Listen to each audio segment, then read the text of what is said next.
হ্যাঁ, তো আজকে আমরা সেকেন্ড চ্যাপ্টার সিভিক্স এর পড়বো, সেটা হচ্ছে directive principal of state policy. ঠিক আছে? তো এই চ্যাপ্টারে আমরা যেটা মেনলি পড়বো সেগুলো হচ্ছে directive principal of state policy বলতে আমরা কি বুঝি, economic general and Gandhian directive principle, মানে ইকোনমিক পার্সপেক্টিভে how the state of analyse the policies, what are the general policies of the state, Gandhi কিভাবে স্টেটকে চালানোর বন্দোবস্ত করেছিল বা গান্ধী কি ডিরেকশন দিয়েছিল। ঠিক আছে? আর কি পড়বো, difference between directive principal and fundamental rights. মনে রাখবে যে ফান্ডামেন্টাল রাইটস কিন্তু পার্ট 3 অফ দি কনস্টিটিউশনে আছে, ডাইরেক্টিভ প্রিন্সিপাল কিন্তু পার্ট 4 অফ দি কনস্টিটিউশনে আছে। পার্ট 4 মানে 74th অ্যামেন্ডমেন্ট অ্যাক্ট হচ্ছে directive principle, 73rd amendment act হচ্ছে mainly fundamental rights and principle. তো এখানেও প্রথমে একটা গল্প পড়ি। গল্প পড়লে কি হবে, বুঝতে আরো সুবিধা হবে, প্লাস ইট ইজ ইন্টারেস্টিং। ওকে, চলো পড়ি। দেখো, one day Dhruv and Nandini were having a discussion on directive principle and fundamental rights. Dhruv and Nandini হচ্ছে দুই বন্ধু। তারা কি নিয়ে ডিসকাশন করছে, তাদের মধ্যে দুটো টার্ম নিয়ে তারা ডিসকাশন করছে, যে দুটো টার্ম নিয়ে আমরা এই চ্যাপ্টারে পড়বো সেটা হচ্ছে directive principal and fundamental rights. ঠিক আছে? এবার ধ্রুব বলছে, দেখো, directive principal and fundamental rights have the same aim. কি এম দুটোর? To improve the life of the citizen of India. They are almost the same, don't you think so Nandini? তো ধ্রুবের মনে হয়েছে এটা, ধ্রুবের এটা চিন্তাধারা যে ডাইরেক্টিভ প্রিন্সিপাল আর ফান্ডামেন্টাল রাইটস দুটোই সিটিজেনের জন্য তৈরি হয়েছে, দুটোই সিটিজেনের লাইফ নিয়ে বক্তব্য রাখে, আর দুটোই সিটিজেনের ইমপ্রুভমেন্ট বা ডেভেলপমেন্টের জন্য কাজ করে। তো ও মনে করে, ধ্রুব মনে করে যে ফান্ডামেন্টাল রাইটস আর ডাইরেক্টিভ প্রিন্সিপাল সেম। ঠিক আছে, এবার প্রশ্নটা হচ্ছে, নন্দিনী কি সেটাই মনে করে? নো ধ্রুব, নন্দিনী কিন্তু সেটা মনে করে না। কেন মনে করবে? যখন দুই বন্ধু কোনো কথা হয়, এক বন্ধু কিন্তু তার অপোজিট হয়, এটাই নিয়ম। ঠিক আছে, অপোজিট যাবেই, কিছু করার নেই। Criticism are part of life also. No, Dhruv, they are not the same at all. Fundamental rights can be enforced by the law, but this is not the case for directive principle. They are moral principles that act as guideline for the government while making policies. তো নন্দিনী একটু দুবের থেকে mature, Nandini মনে হয়েছে দুটো same না। কেন মনে হয়েছে দুটো সেম নয়, ফান্ডামেন্টাল রাইটস বা ডাইরেক্টিভ প্রিন্সিপাল সেম নয়? কেন কি ফান্ডামেন্টাল রাইটস এর মধ্যে কি আছে? ল আছে। যেই ল গুলো কি করা হয়? এনফোর্স করা হয়। কে এনফোর্স করে? গভর্নমেন্ট এনফোর্স করে। কাদের মাধ্যমে এনফোর্স করে? সিটিজেনের মাধ্যমে এনফোর্স করে। ঠিক আছে? ল গেট এনফোর্স মানে executive part through fundamental rights and fundamental duties. But directive প্রিন্সিপালটা হচ্ছে, এটা হচ্ছে মরাল প্রিন্সিপাল, মানে কিছু মরাল কোড অফ কন্ডাক্ট থাকে, যেই কোড অফ কন্ডাক্ট বা গাইডলাইন দেখে বা ওয়ে দেখে গভর্নমেন্ট কি করে, পলিসি তৈরি করে পিপলদের জন্য। কিন্তু আলটিমেটলি দেখো, ধ্রুব কিন্তু ঠিক কথাই বলেছে। কেন ঠিক কথা বলেছে? ডাইরেক্টিভ প্রিন্সিপাল বলো ফান্ডামেন্টাল রাইটস করো, দুটোই কিন্তু কি করছে, act as a guideline for the citizen of the country. ঠিক আছে, দুটো অলমোস্ট সেম বলেছে। ধ্রুব কিন্তু এটাও বলেছে যে অলমোস্ট সেম, পুরোপুরি সেম নাও। ঠিক আছে, নন্দিনী সেটা একটা ইলাবোরেশন দিয়েছে। নন্দিনী ধ্রুবকে বলেছে যে কিভাবে এই দুটো সেম নয়। ঠিক আছে, গেল। তাহলে আমরা এগোচ্ছি, আস্তে আস্তে চ্যাপ্টারের ভেতরে ঢুকি। চলো। The framer of our constitution had desired to see India as a welfare state. ঠিক আছে, এবারে যে টার্মটা এসছে সেটা হচ্ছে ওয়েলফেয়ার। ওয়েলফেয়ার মানেটা কি? ওয়েলবিং অনেকের কাছে মনে হতে পারে, আর অনেকের কাছে কি মনে হতে পারে, যে হেলদি লিভিং। অনেকের কাছে মনে হতে পারে হায়ার স্ট্যান্ডার্ড অফ লিভিং। অনেকের কাছে মনে মনে হতে পারে যে এডুকেশন। অনেকের কাছে মনে হতে পারে ইকুয়াল অপরচুনিটিস। অনেকের কাছে মনে হতে পারে লিবার্টি। অনেকের কাছে মনে হতে পারে employment and so and so. ঠিক আছে, তো ওয়েলফেয়ার স্টেটের হচ্ছে, ওয়েলফেয়ার স্টেট কিন্তু মানে হচ্ছে যে পাতি ভাষায় ওয়েলফেয়ার অফ দি পিপল। পিপলদের ওয়েলফেয়ার হলেই স্টেটের বা কান্ট্রি ওয়েলফেয়ার হবে। তাহলে দেখো কি দিয়েছে, a welfare state is a country where citizens are guaranteed a healthy standard of living, equal opportunities, full employment and fair distribution of the wealth. তাহলে ওয়েলফেয়ার স্টেট একটা কান্ট্রির বৈশিষ্ট্য, যেই বৈশিষ্ট্যের মধ্যে কি কি পড়ে? ভালো স্ট্যান্ডার্ড অফ লিভিং, ভালোভাবে খাওয়া, ভালোভাবে থাকা, ভালোভাবে নিজেদের অপরচুনিটিস গুলোকে ইউটিলাইজ করা, নিজেদের জগতে নিজেদের কাজে, এমপ্লয়মেন্ট পাওয়া যেটাতে ইনকাম হয়, ইকোনমিক্যাল গ্রোথ যেটাকে বলা হয়, আর ডিস্ট্রিবিউশন অফ দ্য ওয়েলথটাকে সবার মধ্যে ডিস্ট্রিবিউট করা। ওয়েলথটা একলা যদি নিজে খাও তাহলে ওয়েলথটা কিন্তু ডিস্ট্রিবিউট হবে না। More you distribute the wealth, more you will get richer. যত বেশি তুমি কাজ করবে, যত বেশি তুমি নলেজ স্প্রেড করবে, তত বেশি তুমি পপুলার হবে। ঠিক সেরকমই তাই, wealth need to be distributed. তারপরে পয়েন্ট সেন্টেন্সটা দেখো, the framers of the constitution could not fulfill their dream in 1949 for the country had recently been freed of British occupation. যারা ফ্রেমার ছিল তাদের এরকম ওয়েলফেয়ার স্টেট বানানোর একটা প্ল্যান ছিল, কিন্তু তারা সেটা করতে পারেনি। কেন কি, ব্রিটিশ অকুপেশন অনেক দিন রুল করেছে আমাদের দেশে, মানে British has occupied our country, British has taken the resource, আমাদের দেশ থেকে রিসোর্স নিয়ে চলে গেছে। তো আমাদের দেশ সেরম ভাবে ইকোনমিক্যালি স্ট্রং ছিল না, সেজন্য ফ্রেমার অফ দ্য কনস্টিটিউশন যেটা চেয়েছিল সেটা শেষ অব্দি সেরকম ভাবে করতে পারেনি। The 200 years of British rule had drained India's economic resources. আগেই বলেছি যে ইকোনমি ডাউনফল করছিল। With this hope, the framer of the Constitution of India included the directive principle of state policy. তাহলে কি নিয়ে এসছে? Directive principle of state policy, মানে directly কিছু প্রিন্সিপালের মাধ্যমে স্টেটকে পলিসি ফ্রেমওয়ার্ক করতে সাহায্য করা, পাতি ভাষায়। This principle are included in part 4, আগেই বলেছি, of the Constitution. They are moral, ethical যেটাকে বলা হয়, ভ্যালু বেসড প্রিন্সিপাল। এথিক্স না থাকলে কোনো জিনিসের কোনো মূল্য নেই। চ্যাপ্টার পড়ছি, মুখস্থ করে সরস্বতী ভক্ষরণ করছি গিয়ে কোনো মূল্য নেই। সেটা মরাল কি, সেটা কিভাবে তুমি সেই সাবজেক্টটাকে ইউটিলাইজ করবে, সেই চ্যাপ্টারটা তুমি কি কি শিখলে, সেই চ্যাপ্টারে যা যা শিখলে সেগুলো কিভাবে তোমার রিয়েলিটি জীবনের সাথে মিল খাওয়াতে পারবে, সেটাই হচ্ছে পড়াশোনা, বা সেটাই হচ্ছে নলেজ, সেটাই হচ্ছে এডুকেশন। তো they are moral value based principle that act as guideline for the government when making policies. তো গভর্নমেন্ট তো সর্বজনা বিশেষজ্ঞ নয় বাবা, গভর্নমেন্ট তো রক্ত মাংস একটা মানুষই, তো তারও তো দরকার কিছু গাইডলাইন। সেই গাইডলাইন কিন্তু কনস্টিটিউশন দেয় না। কনস্টিটিউশন তাকে কি দেখায়? কনস্টিটিউশন তাকে একটা প্লেস দেয়, একটা প্ল্যাটফর্ম দেয়। প্রিয়াম্বল তাকে একটা কি দেয়? প্রিয়াম্বল প্ল্যাটফর্মের মধ্যে কি কি জিনিস ইউটিলাইজ করতে হবে সেটা প্রিয়াম্বল দিচ্ছে, কিন্তু প্ল্যাটফর্ম থেকে কি কি জিনিস আদায় করে কিভাবে সে জিততে পারবে সেটা কিন্তু গভর্নমেন্টের পুরোপুরি directive principle of state policy দিচ্ছে তাকে। ঠিক আছে, চলে যাচ্ছি পরের দিকে আস্তে আস্তে। দেখো এখানে একটা আছে নাও ইউ নো, এর মধ্যে দেখো নাও ইউ নো গুলো পরীক্ষার জন্য একটু পড়ে যাও। ঠিক আছে, একটা ফার্স্ট অফ অল ইউডিএইচআর এর ফুল ফর্ম পরীক্ষার জন্য খুব important, universal declaration of human rights. ঠিক আছে, on 10 December 1948 at the Place de Charlotte, the United Nations General Assembly adopted the Universal Declaration of the Human Rights. প্রথমেই বলি general assembly কিন্তু একটা wings of UNO, United Nation Organization, তারা প্রথমবার adopt করেছিল universal declaration of the human right. কেন adopt করেছিল এটা? যাতে তারা মনে করেছিল যে সেকেন্ড ওয়ার্ল্ড ওয়ারের পরে এত বেশি মানুষের মধ্যে একটা প্যানিক এসে গেছিল, মাইন্ডে হরিফাইড সিচুয়েশন ছিল, এখন যে সিচুয়েশনে আমরা ভুগছি নো ডাউট।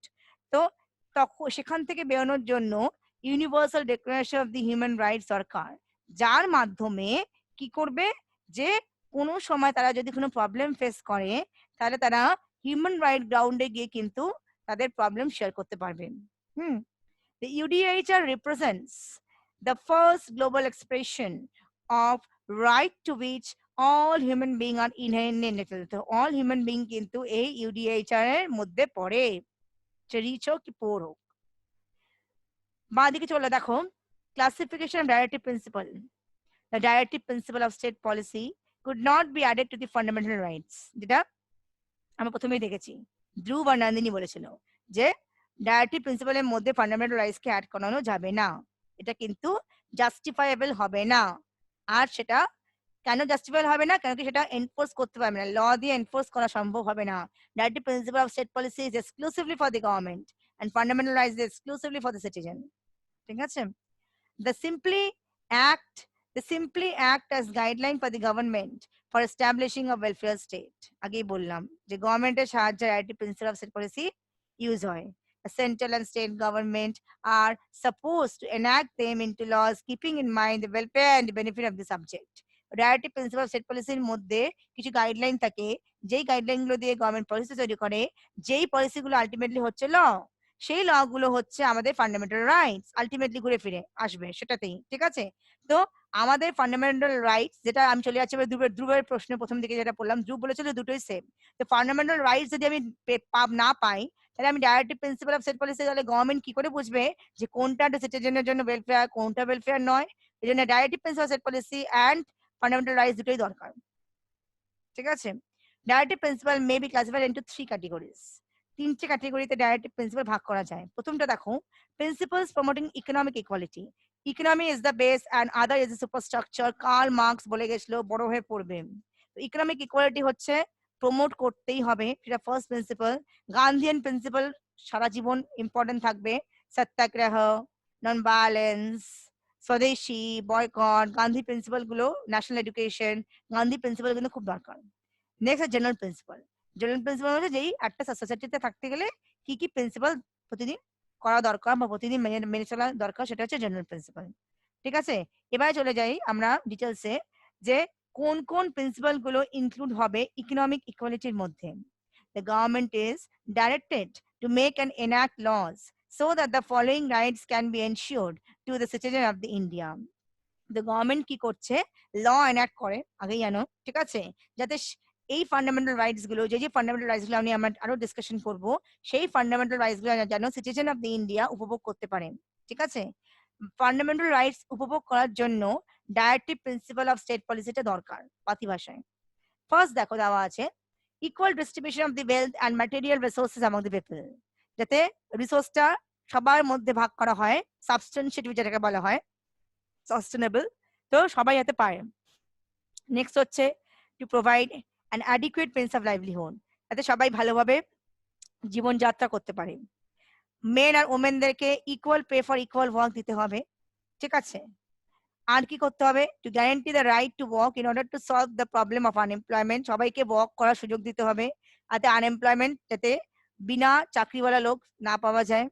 পাবলিক অ্যাসিস্ট্যান্স দিতে হবে, old age pension, illness, disable পার্সনদের প্রোভাইড এক্সট্রা হেল্প দিতে হবে।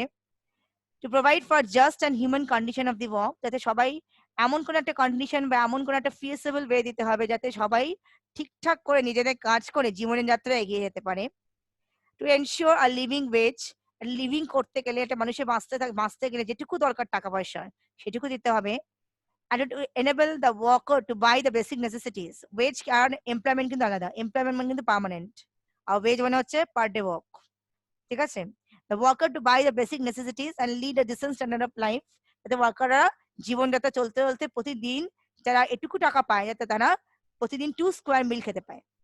The children and the youth must be protected against exploitation. Children, youth R women সব থেকে বেশি এক্সপ্লয়েটেড হয়, জেনে রাখবে। তো এদেরকে একটা এক্সট্রা প্রোটেকশন দেওয়া দরকার, এটা বলেছে কার আন্ডারে বলেছে, ইকোনমিক ইকুয়ালিটি আন্ডারে। মনে করে গভর্নমেন্ট যে এই সব প্রিন্সিপাল গুলো যদি মানা চলে, মেনে চলা হয় বা করা যায়, তাহলে ইকোনমিক ইকুয়ালিটি নাকি মেনটেন থাকবে। কিন্তু আলটিমেটলি দেখো কোনোটাই আলটিমেটলি ইকোনমিক ইকুয়ালিটি মেনটেন থাকে না, নাকি ইকোনমিক ইকুয়ালিটি হওয়া সম্ভবই না। Every person has different spear of work, every person has different time to work, every person has different skill to work, the time, what to do, how to do and for whom to do এত বেশি আলাদা হয় সব সব ইন্ডিভিজুয়ালের মধ্যে। তো কোনো কাজটা কেউ এক্স্যাক্টলি ওই আওয়ারে, ওই সময়, ওই স্কিলে করতে পারে না। Every individual has different perspective, different way, different ideology, different knowledge. তো কোনোদিনই ইকুয়ালিটি হবে না, কোনোদিনই সেম স্যালারি হওয়া সম্ভব না। আমরা চারজন হয়তো চাকরি করছি একই কোম্পানিতে, চারজনের যে স্যালারি সেম হবে সেটা কোথাও লেখা নেই, সেটা নিয়ে দুঃখ পাওয়ার দরকার নেই। নেক্সট হচ্ছে Gandhian principal.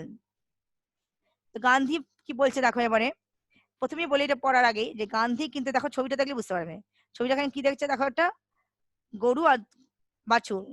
Gandhian principal promote animal husbandry. Gandhi বিশ্বাস করতো অ্যানিমাল গ্রেজিং, অ্যানিমাল হাজবেন্ডারি, মানে পশু পাখিকে যদি সুস্থ রাখা যায় তাহলে মানুষও সুস্থ থাকবে। মানে পশু পাখি, গাছপালা, নেচার লাভিং ছিল একটু গান্ধী, কিছুটা দিক দেখতে গেলে নেচার লাভিং, পিসফুল, দেখবে এগুলো আছে। During India's long struggle for freedom, Mahatma Gandhi had envisaged a plan for social development. যখন ইন্ডিয়া স্ট্রাগল করছিল ফ্রিডমের জন্য, যখন অ্যাপার্থিড হয়েছিল সাউথ আফ্রিকাতে, তখন কিন্তু মহাত্মা গান্ধী মনে করেছিল যে একটা প্ল্যান দরকার, যেই প্ল্যানের মাধ্যমে ডেভেলপমেন্ট হওয়া সম্ভব, because social development is the way to economic progress. Social development না হলে ইকোনমিক ডেভেলপমেন্ট হবেই না। Some of his social and economic ideals were introduced in the constitution as directive principle. কিছু কিছু আমরা সোশ্যাল and economic ideas দেখতে পাবো, পড়বো ইভেন একটু বাদেই। So these are termed as Gandhian principle. The Gandhian principle হচ্ছে nothing but it is মানে এটা হচ্ছে কিছু প্রিন্সিপাল যেটা এক্সক্লুসিভলি গান্ধী মনে করে যে থাকলে আজকে কান্ট্রি উন্নতি হবে। ঠিক আছে, কি দেখো, to provide free and compulsory education for all children up to the age of 14. 14 বছর কেন বলো? 14 বছর হচ্ছে একটা মিনিমাম এজ অফ ম্যাচুরিটি, যেটুকু পড়াশোনা করতেই হবে। 14 বছর বয়স অব্দি একটা ছেলে বা মেয়ে বলো, তাকে পড়াশোনা করতেই হবে, সেটা কম্পালসারি, আর সেটা সবাইকে দেওয়া হবে, ছেলে মেয়ে নির্বিশেষে। টু প্রমোট কটেজ ইন্ডাস্ট্রি মানে স্মল স্কেল ইন্ডাস্ট্রি, তার মানে কি গান্ধী কিন্তু মনে করতেন যে হাতের কাজ খুব প্রাধান্য, হাতের কাজ দিয়ে কিন্তু স্বদেশী মাধ্যমে তুমি কিন্তু নিজের জিনিস জগৎটাকে কিনে, মানে আমরা কোনো কাজ করি তো আমরা সবসময় ডিপেন্ডেন্ট, মা এটা দাও তো করে, মা ওটা দাও তো করে, তুমি যদি সেই কাজ নিজে করো তার মানে কি তুমি নিজে শিখলে। তো গান্ধী এটা মনে করতো যে প্রতিটা জিনিস তৈরি করা সেটা আমরা নিজে করি না কেন, আমরা ক্লোথ নিজেই তৈরি করি না কেন, সেই ক্লোথটা যদি আমি নিজে তৈরি করতে, তাহলে আমার শেখাও হবে আর দুটো পয়সা ইনকামও হবে। আমি লোকের কাছ থেকে ব্রিটিশদের কাছ থেকে কেন নেবো? ঠিক আছে, তাতে কি হবে যে সবাই যে পড়াশোনা ভালো হবে, সবাই যে চাকরি পাবে এরকম তো নাও হতে পারে। ইন্ডাস্ট্রি তো দরকার, স্মল স্কেল হোক আর লার্জ স্কেল হোক সেটা পরের কথা। তো ইন্ডাস্ট্রিতে কাজ করবে কে? তো এই জন্য কি মনে করেছিলেন যে কটেজ ইন্ডাস্ট্রিটা প্রমোট করাটা দরকার রুরাল পিপলদের জন্য, যাদের এত শিক্ষা দীক্ষা নেই। আর কি ভিলেজ পঞ্চায়েত করা দরকার। ভিলেজ পঞ্চায়েতে কি দরকার? কারণ কি তখন তো মেনলি ভিলেজে ছিল, তখন তো এত বেশি সিটি টাউন এগুলো সব অত ছিলই না বলতে গেলে। তো ভিলেজে কি হয়, অনেক তারা প্রবলেম ফেস করে, ইলেকট্রিসিটি প্রবলেম ফেস করে, ওয়াটার প্রবলেম ফেস করে, হ্যাবিটেট প্রবলেম ফেস করে, ফুড প্রবলেম ফেস করে। অনেক সময় দেখবে ভিলেজ এরিয়াতে খুব ফ্লাড ড্রট এগুলো খুব কমন ন্যাচারাল ডিজাস্টার। তো তাদের জন্য বিরাট পঞ্চায়েত দরকার, গ্রাম পঞ্চায়েত, জেলা পরিষদ, এগুলো আমরা পড়েছি আগে আগে আগে ইয়ারে দেখবে যারা যারা ছিলে। তো এই পঞ্চায়েতের মাধ্যমে তারা তাদের প্রবলেম গুলো শেয়ার করতে পারবে এবং প্রবলেম গুলো সলভও হবে। ঠিক আছে, এবারে দিয়েছে দেখো, to prevent the slaughter of the cows and comes, এটা কিন্তু জাদিনী বুদ্ধিজমও বলেছিল। আগেকার দিনে কি দেখেছি আমরা, স্লটারিং অফ অ্যানিমালস হচ্ছে দেওয়া হতো, মানে রক্ত দিলে নাকি ভগবানের তৃষ্ণা মিটবে। আগের যারা আমরা পড়েছি যখন অ্যানশিয়েন্ট হিস্ট্রিতে তখন দেখেছি। কিন্তু জেনিজম বুদ্ধিজম এটা বিশ্বাস করতে না, স্লটারিং অফ অ্যানিমালস হচ্ছে পাপ কাজ, এটা মনে করতো। সেই জন্য এখন কিন্তু বলিতে আমরা কি দিই, আখ দিই, কুমড়ো চাল কুমড়ো দিই তো আমরা কি পাঠা পোয়া করি নাকি, বলি দিই নাকি, দিই না তো। তাহলে হচ্ছে যে slaughtering of the cows and calves কে বন্ধ করতে হবে, আর অ্যানিমাল হাজবেন্ডারি মানে অ্যানিমাল গ্রেজিং বাড়াতে হবে। যত বেশি অ্যানিমাল গ্রেজিং বাড়বে তত বেশি কি ভালো হবে বলতো দেখি, সয়েল ফার্টিলিটি মেনটেন থাকবে, সয়েলটা কি হবে, চাঙ্ক হবে।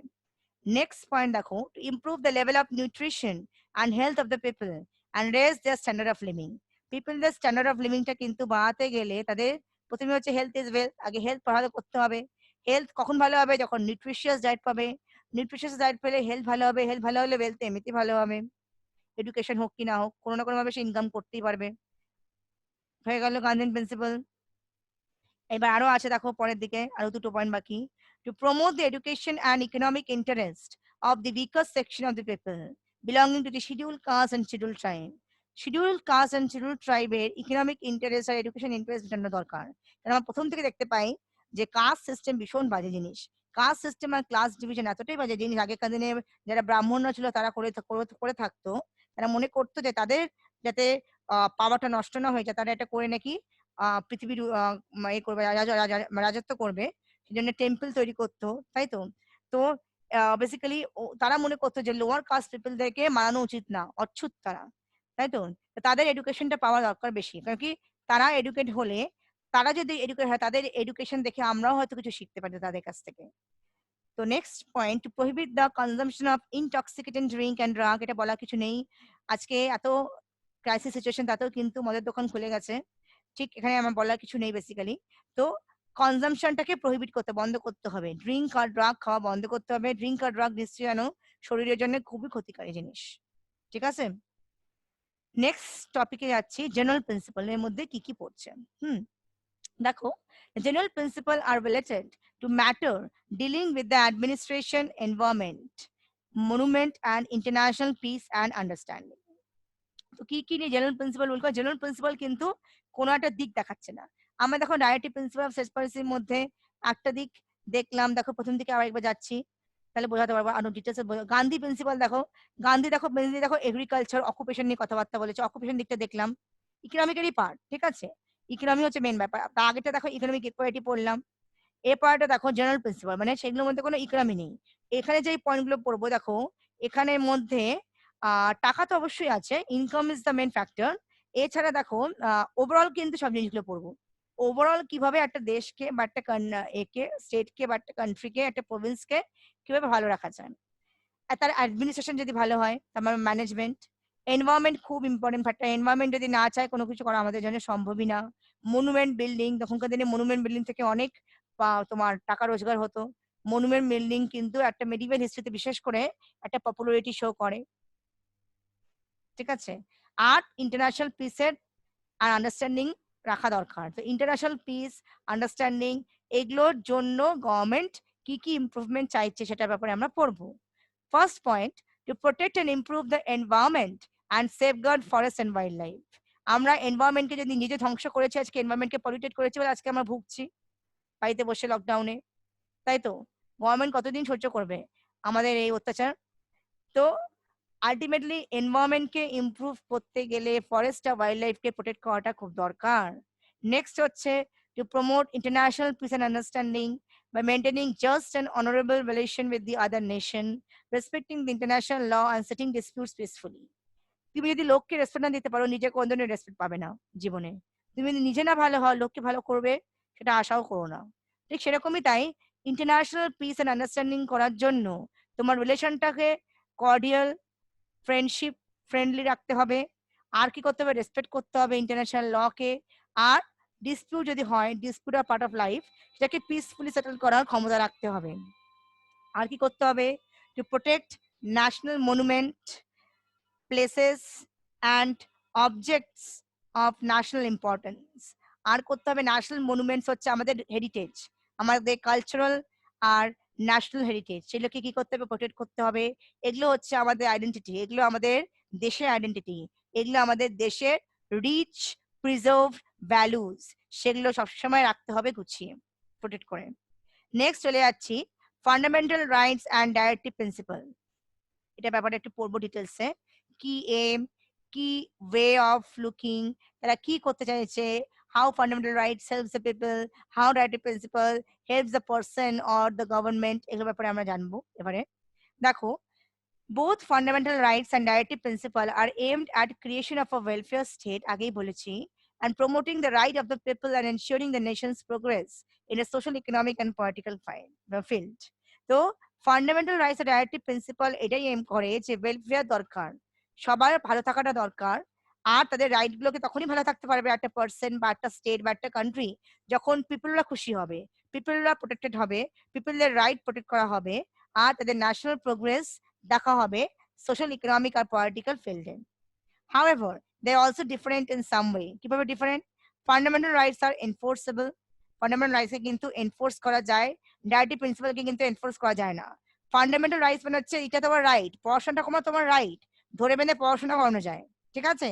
কিন্তু ডাইরেক্ট তোমাকে কি ধরে বেঁধে পড়াশোনা করিয়ে তোমাকে হায়ার এডুকেশন করাতে পারবো? আমি পারবো না।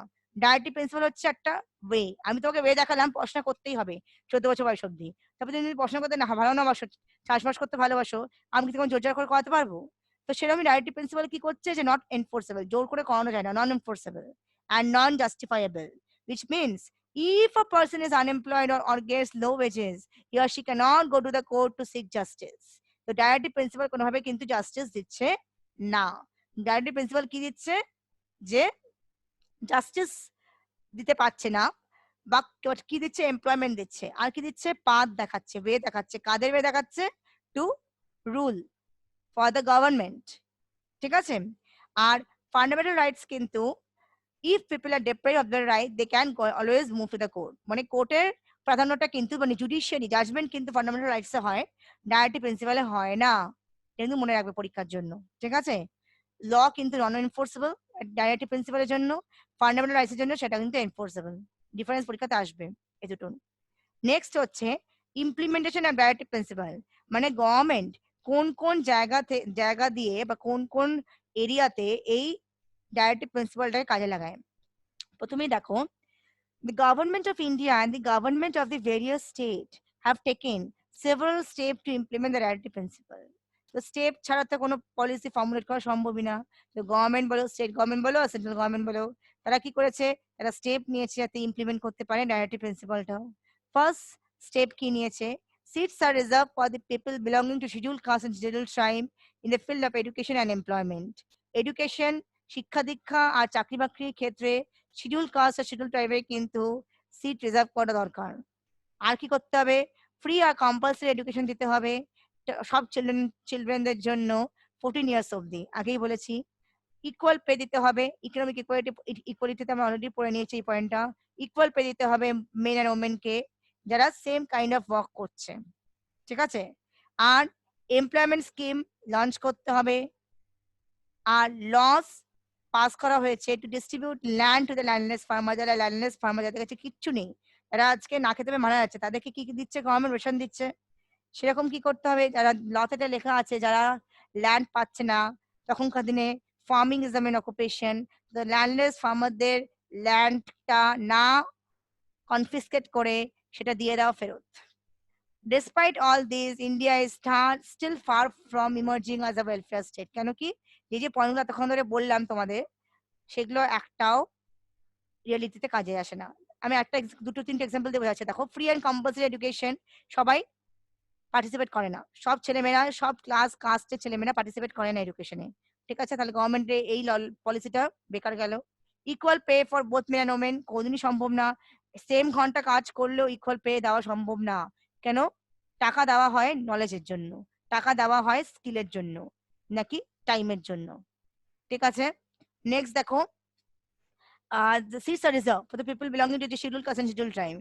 ধরে বেঁধে সিট রিজার্ভ করে কি আর উচ্চতা বাড়ানো যায়? কারণ বাড়ানো যায় না। ধরে বেঁধে শিডিউল কাস্ট শিডিউল ট্রাইবের জন্য সিট দিলাম আলটিমেটলি। তো আলটিমেটলি যখন ওরা হায়ার অথরিটি যে কিছু পায়নি, তাকে যদি সবকিছু দিয়ে দেওয়া হয়, সে তো একদম মাথায় চেপে হয়ে গেল, তার সবাইকে নাচাবে। ঠিক সেরকমই তাই, যে শিডিউল কাস্ট শিডিউল ট্রাইবদের আমরা বেশি প্রাধান্য দিয়ে ফেলেছিলাম আজ থেকে কয়েকশো বছর আগে। তো সেই যে আমরা প্রাধান্যটা দিয়েছি তাদেরকে, তার ফলটা আজও ভুগছি আমরা। তো general caste is left behind, তাই না? তো এগুলো কোনোদিনই কার্যে কিছু রিয়েলিটিতে আসে না। এগুলো খাতায় কলমে পড়তে খুব ভালো লাগে, কিন্তু কাজ করলে বোঝা যায় যে এগুলো কোনোটাই কাজে আসতে পারে না সেরকম ভাবে। If we hope sincere effort by the government and efficient cooperation between the government and the citizen, the country will make India a truly welfare state. আমরা মনে করি যে গভর্নমেন্ট আর পিপল যদি একসাথে মিলেমিশে কাজ করে, তো ইন্ডিয়াকে ওয়েলফেয়ার স্টেট করা সম্ভব। ঠিক আছে? অবশ্যই কিছুটা হলে সত্যি, কিন্তু পুরোপুরি না। ঠিক আছে? এবার আমরা যেটা পড়বো সেটা হচ্ছে একদম শেষের টপিক চলে এসেছি আমরা। ডিফারেন্স কি? ডাইরেক্টিভ প্রিন্সিপাল আর ফান্ডামেন্টাল রাইটস এর ডিফারেন্সটা আমরা পড়ে নিই একটু। Directive principal of state policy হচ্ছে এম্পাওয়ার দি গভর্নমেন্ট, গভর্নমেন্টকে এম্পাওয়ার দিচ্ছে, মানে গভর্নমেন্টের দিক দেখাচ্ছে। আর limit the power of the government, fundamental rights এ কিন্তু গভর্নমেন্টের কোনো রোল নেই। ফান্ডামেন্টাল রাইটস এ গভর্নমেন্টের কোনো রোল নেই। Cannot be enforce by the court, কোর্টে গিয়ে ডাইরেক্টিভ প্রিন্সিপাল স্টেট পলিসি নিয়ে কমপ্লেন করতে পারবে না। ফান্ডামেন্টাল রাইটস যদি তুমি না পাও, তুমি কমপ্লেন করতে পারবে। Promote the welfare of the all, directive principle তৈরি করা হয় সবার জন্য। আর ফান্ডামেন্টাল রাইটস তৈরি করা হয় একটা ইন্ডিভিজুয়াল পার্সনের জন্য, তার ওয়েলফেয়ার ভেবে ফান্ডামেন্টাল রাইটস তৈরি করা হয়েছে। Laws and policies have to be made based on this principal. Laws directive principal দেখে তৈরি করা হয়, লজ বা পলিসিস। আর ফান্ডামেন্টাল রাইটস কিন্তু অলরেডি লেখা হয়ে গেছে, লেখাই ছিল প্রিয়াম্বলের ফার্স্ট চ্যাপ্টারে আমরা দেখতে পাই কন্টেন্টসে। cannot be suspended and have to continue being formulated and implemented. Directive principle কিন্তু সাসপেন্ড করা সম্ভব না। আর ফান্ডামেন্টাল রাইটস তো খুবই ভালো এক্সাম্পল, এখন দেখতে পাচ্ছ সাসপেন্ড করা সম্ভব ডিউরিং ইমার্জেন্সি। ঠিক আছে? চলো আমার চ্যাপ্টার ফিনিশড, তোমাদের পড়া বাকি, ভালো করে পড়ো, খুব ইজি, খুব ইন্টারেস্টিং সিভিক্স পোর্শন। আর এখন অনেক লকডাউন, অনেক সময় তোমাদের কাছে মুখস্থ করে নাও ভালো করে যা যা টপিক পড়ালাম। তো একবার রিক্যাপ করে নি। ডাইরেক্টিভ প্রিন্সিপাল আর value based guideline which have been included in our constitution এ লেখা আছে। ডাইরেক্টিভ প্রিন্সিপাল কি দেয়? ওয়েলফেয়ার স্টেট দেয়। ডাইরেক্টিভ প্রিন্সিপাল 3 ক্যাটাগরিজ পড়েছি আমরা। Directive principal are not enforceable by law. তো মেইনলি আমরা কি দেখতে পাচ্ছি, এখানে ডাইরেক্টিভ প্রিন্সিপাল নিয়েই পড়ছি। ঠিক আছে? এবারে গ্লসারিতে দেখো অ্যানিমাল হাজবেন্ডারি মানে হচ্ছে rearing and taking care of animals. Cottage industry মানে হচ্ছে small scale business manufacturing industry. Dietary principle মানে হচ্ছে guideline to the central and state government to formulate any policies. Schedule caste মানে হচ্ছে person who get special help in case of education employment through Indian constitution. Schedule tribe মানে হচ্ছে special consideration again education and এমপ্লয়মেন্টের মাধ্যমে। Unemployment হচ্ছে যে চাকরি বাকরি পায়নি। ওয়েজ মানে হচ্ছে স্যালারি যেটা দেওয়া হচ্ছে গিভেন ইন এক্সচেঞ্জ অফ ওয়ার্কের জন্য টাকা দেওয়া হচ্ছে। আর ওয়েলফেয়ার স্টেট মানে হচ্ছে অ্যাক্টিভিটিস অ্যাক্টিভিটিস করতে গেলে কি লাগে এক্সপেন্ড করতে হয় এক্সপেন্ডিচার, যাতে কি হয় পার্সোনাল বেনিফিট হয়। মানে ইনকাম করছো, ইনকাম অ্যাক্টিভিটিস থেকে তো ইনকাম আসে, আর এক্সপেন্ড করছো, এক্সপেন্ড করার পরে কি পাচ্ছ বেনিফিট পাচ্ছ, সেভিং করতে পারছো। ইনকাম ইনকাম করার পরে অ্যাক্টিভিটিস করার পরে এক্সপেন্ডিচার করছো, আর বাকিটা সেভ করছো, তাহলে পার্সোনাল বেনিফিট হচ্ছে তোমার সেটা। ঠিক আছে? Clear everybody? তো এটাই হচ্ছে চ্যাপ্টার, খুব ইজি চ্যাপ্টার। এই দুটো চ্যাপ্টার ভালো করে পড়ো। যদি কোনো ডাউট থাকে আমাকে জিজ্ঞেস করো, আশা করি প্রবলেম হবে না। বাংলাতেই বললাম যাতে তোমাদের বুঝতে সুবিধা হয় একটু। Thank you class.